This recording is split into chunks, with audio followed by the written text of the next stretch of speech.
You've just started your business and sales are probably low, which means profit is low. In this phase, you have two options. Either you grow the normal way or you scale fast. And to scale fast, you need to bootstrap. Bootstrapping means using existing resources to scale and grow the company instead of relying on external resources or money. This is beneficial to the business because bootstrapping forces you to think outside of the box and, in the end, realize there was no box to begin with. It's not the lack of resources that stops business owners from moving forward or innovating. It's the lack of resourcefulness that often gets them stuck. Bootstrapping is a situation in which entrepreneurs start a company with not much capital for their business, and bootstrapping is a way to ensure that that business has a positive cash flow. Many entrepreneurs understand the meaning of bootstrapping, that it's when a business borrows less money and the interest cost is reduced too. Bootstrapping is a steady way to begin compelling revenue and to support future investments by providing the business with a safety net for long-term cost management. This will also provide professionals with the peace of mind that they need to focus on building relations with customers and other professionals. Business people don't have to issue equity, and they can concentrate on obligation on individual sources. With bootstrapping, entrepreneurs can't really experiment out of their forte. The first tactic is done is better than perfect. Too many fumble at this phase. They believe that they need to do the best, have the best, and be the best in order to launch a ground-shaking, heaven-splitting, pioneering product. But that's not required. You don't need to be great to start, but you do need to start in order to ever be great. Best is an illusion. Perfection is an even bigger illusion. From my experience, the pursuit of being the best is a fear of rejection, and too many focus on what other people will say.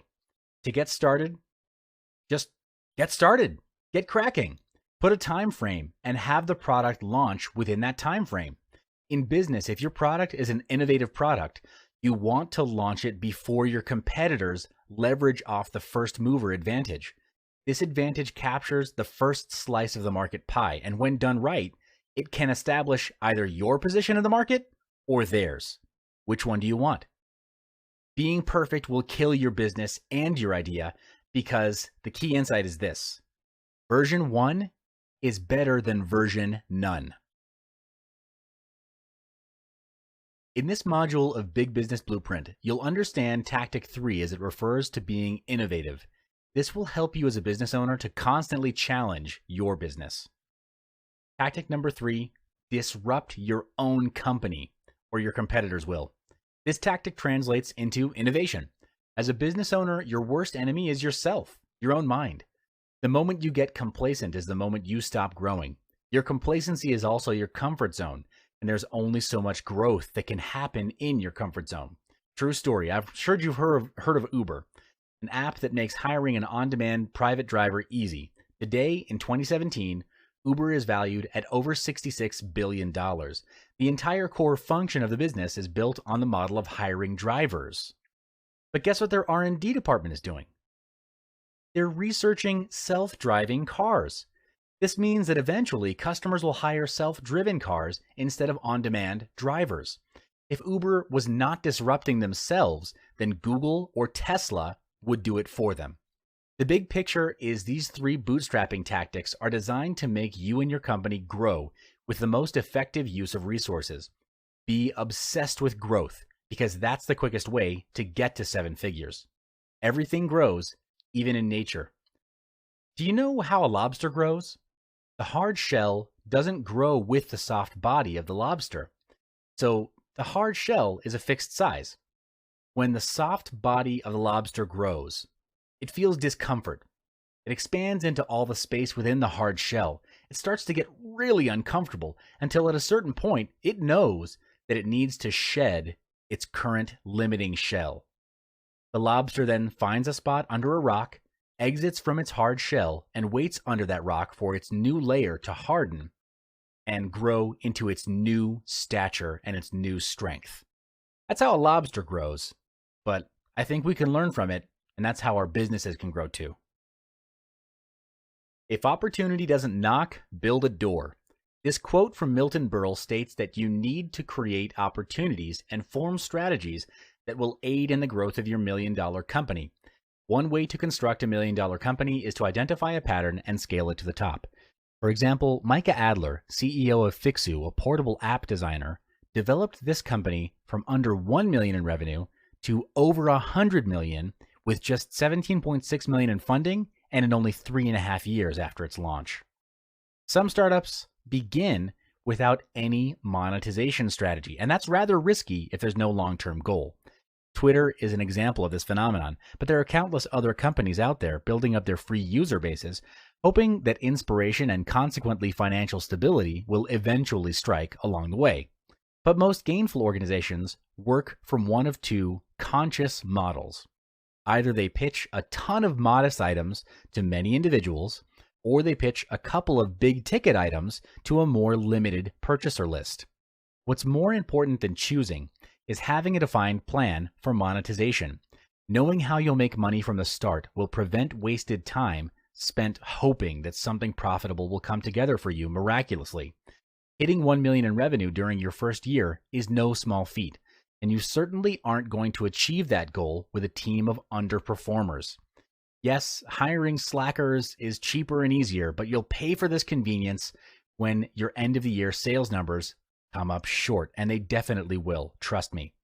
Instead, you need to hire all-stars, and the fastest way to do this is to ask around for referrals. Pay particular attention to the sales hires you make, as these key employees stand to make the biggest difference in your business's bottom line.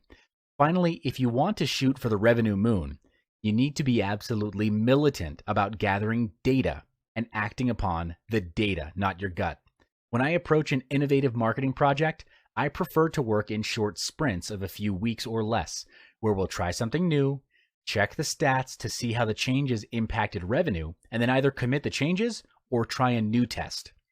Growing a company to $1 million in revenue in your first year isn't easy, but it is possible. Stick to the tips above and be ruthless about profitability. Even if you don't hit this particular goal, you'll earn the strongest sales results possible for your company. Let's continue talking about bootstrapping. If you've just started your business and sales are low, that means profit is low. In this module, you'll learn the second tactic that many entrepreneurs are not aware of at this phase. Tactic number 2 is to use what you have to its maximum ability. This translates into being resourceful. This tactic will save you hundreds and thousands of dollars in the long run, and trust me on this when I say it's worth the effort. Before starting my own business and managing a 7-figure company, I got my business experience from working in the largest fast-moving consumer goods company in the world. The company is now worth billions of dollars and has an annual target of one key business unit in the company of over 150 million US. Yes, it's big. Yes, it's huge, and the numbers are glorious, but I saw its Achilles heel. Its massive size was becoming its bane. There were too many processes. Staff turnover was high and innovation was low. Our numbers were high, but actually we couldn't sustain it. Targets got higher, the market got more competitive, and the stress level of the company was getting more and more toxic. At some point, everyone was clouded with internal bottlenecks and putting out fires within internal departments. Smaller and newer competitors that came into the market were launching products faster than we could react or even innovate. And by the time we got the first campaign rolling to respond to our competitors' product launches, they had already launched product number 2. What was the difference? How could they launch at such speed? When we analyzed the situation, what I discovered was that because they were smaller, they could move and mobilize more quickly. They were being resourceful with what little they had, while we were dragging our feet. Don't make our mistake.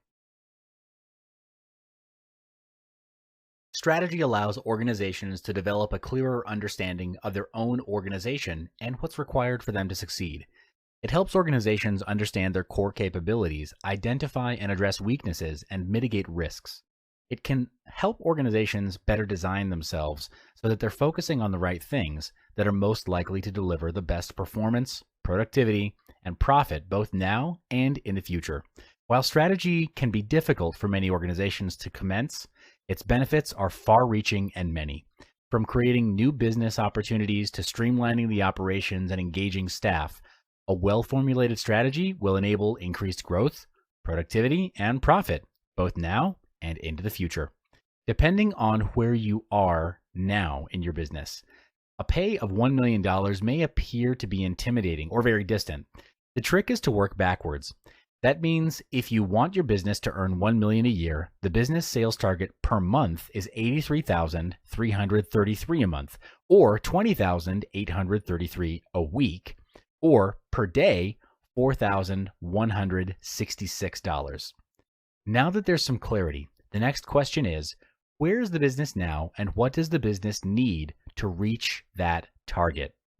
The reason having a strategy is so important is because it gives businesses time to get a sense of how they're performing, what their capabilities are, and if these capabilities are able to help them grow. A strategy can identify trends and opportunities in the future. It can examine the broader changes in the market, such as political, social, or technological changes, as well as consumer changes, and develop tactics so your business can modify and develop to suit these future changes. By creating a business strategy, a company can create a competitive advantage and ultimately understand more about themselves and where they're going. In summary, when you're bootstrapping, work your current resources to their maximum potential and be creative about it. Explore different perspectives and seek for alternatives. Operate the business on its bare necessities to keep the margins high and be obsessed with creating value.